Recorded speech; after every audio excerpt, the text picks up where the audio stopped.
సేవకుడైన మోషే యందును నమ్మిక ఉంచిరి. హల్లెలూయా. ఎవరి మీద నమ్మిక ఉంచారని చెప్పండి. యెహోవా యందును, రెండవది సేవకుడి యందు.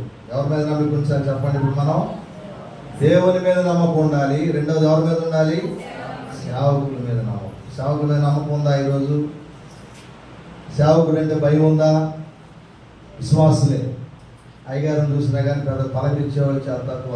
ఒక ఆయన నన్ను చూసి అన్నాడు, నమస్కారం అండి అని అనేసాడు. ఏమన్నాడు?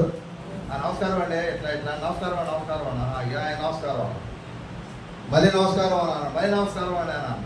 ఎప్పుడు చూసినా కానీ ఇదే నమస్కారం అన్నా. నాకు వెళ్తామే. నేనే ఆ కుర్రోడ్ని తీసుకొచ్చి పెట్టాను టీంలో. నేనే టీం లీడర్గా పెట్టేవాడిని.